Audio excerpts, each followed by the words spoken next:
Fantastic. Thank you sir. నువ్వు పాడింది ఏ రాగం తల్లి? హిందోళం సార్. హిందోళం అంటే సారీగమా అలా. నువ్వు ఎలా అన్నావు? సగం మద. మరి ఏది? హిందోళంలో రీ ఉండదు సార్. ఈ పర్టికులర్ సీన్ గురించి చెప్పాలి. నేను జనరల్గా అక్కడ ఎక్కువ ఆర్టిస్టులతో ఇంటరాక్ట్ అవుతూ వాళ్ళతో మాట్లాడుతూ సరదాగా చేస్తుంటాను.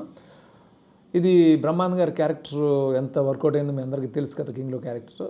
ఆ క్యారెక్టర్ ఈ పర్టికులర్ సీన్ చేస్తున్నప్పుడు ఒక అమ్మాయి వచ్చి పాడుతుంది. ఆ పాడిన అమ్మాయి రియల్ సింగర్ అమ్మాయి.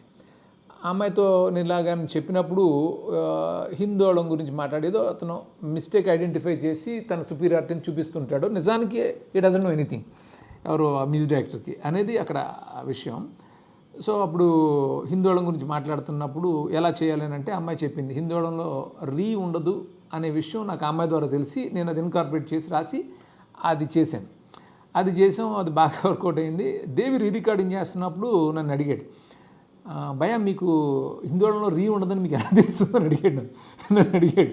అడిగితే నాకు తెలీదు, అమ్మాయి చెప్పింది అక్కడ సింగర్ అంటే. అది నిజంగా నేను షాక్ అయ్యాను, భయ హిందోళంలో రీ ఉండదని మీకు ఎలా తెలుసు అంటే అది నాకు గుర్తొచ్చింది. ఇప్పుడు ఏం చంపక్ సేట్ మందిని పరేషాన్ చేస్తున్నట్టు ఏం కథ?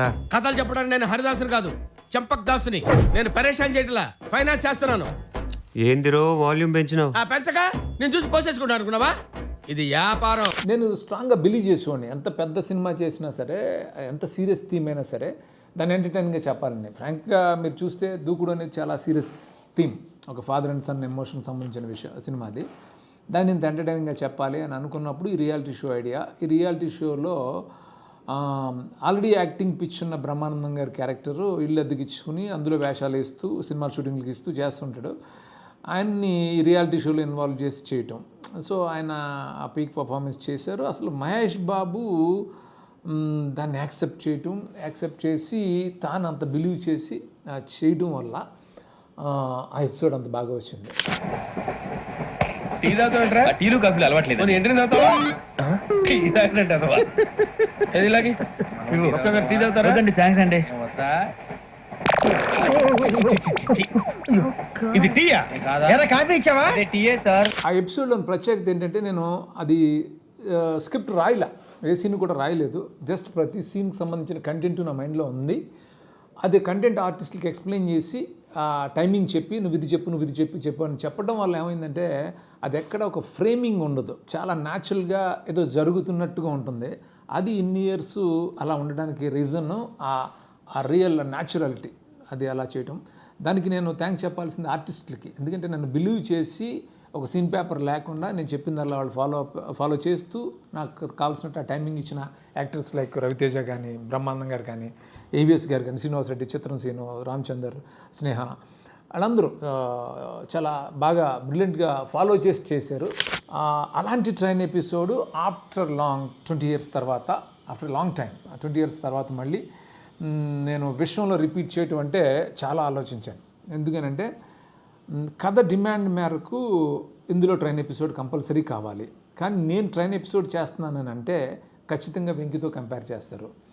వెంకీ అనేది డిఫరెంట్, విశ్వం ట్రైన్ ఎపిసోడ్ డిఫరెంట్. ఏంటంటే వెంకీ అనేది కొంతమంది కుర్రాళ్ళు ట్రైన్లో ట్రావెల్ అవుతుంటారు, అక్కడ అమ్మ పరిచయం అవుతుంది, అలా ఫ్రీ ఫ్లోలో వెళుతూ ఉంటుంది. ఇక్కడ ఈ ట్రైన్ ఎపిసోడ్కి ఉన్న వ్యత్యాసం ఏంటంటే ఇందులో అండర్ కరెంట్ ఒక డేంజర్ ఉంటుంది ఇందులో. బట్ నా నుంచి ఖచ్చితంగా హిలేరియస్ ఎంటర్టైన్మెంట్ ఎక్స్పెక్ట్ చేస్తారు, అంటే వెంకీ ఎపిసోడ్తో కంపేర్ చేస్తారు. లక్కీలీ అంత ఫన్, అంటే ఇది కూడా చాలా చాలా హిలేరియస్గా ఉంటుంది విశ్వంలో ట్రైన్ ఎపిసోడ్ కూడా. అంటే యాక్టర్స్ లైక్ గోపీచంద్ కానీ, వెన్నెల కిషోర్ కానీ, లేకపోతే చాలామంది యాక్టర్స్ నరేష్ గారు కానీ, ప్రగతి గారు కానీ, వీటి గణేష్ కానీ, లేకపోతే అజయ్ ఘోష్ కానీ, లేకపోతే శక్లక్ శంకర్ కానీ, గిరి, శక్లక్ శంకర్, చమక్ చంద్ర, వీళ్ళందరూ కూడా చాలా చాలా బాగా చేశారు. ఇది ఒక different episode from Venky, but ఇది కూడా టోటల్ హిలేరియస్గా ఉంటుంది, పీక్స్లో ఉంటుంది. ఆ ఎపిసోడ్ని ఎంజాయ్ చేసినట్టే ఆఫ్టర్ లాంగ్ టైం ఈ విశ్వం అనే సినిమాలోని ట్రైన్ ఎపిసోడ్ని కూడా ప్రేక్షకులు విపరీతంగా ఎంజాయ్ చేస్తారని నా స్ట్రాంగ్ బిలీఫ్. అంత బాధ్యతగా కష్టపడి కూడా చేసాం. చాలా ట్రికీ ఎపిసోడ్ ఇది, మీరందరూ ఎంజాయ్ చేస్తారన్న కాన్ఫిడెన్స్ నాకు ఉంది.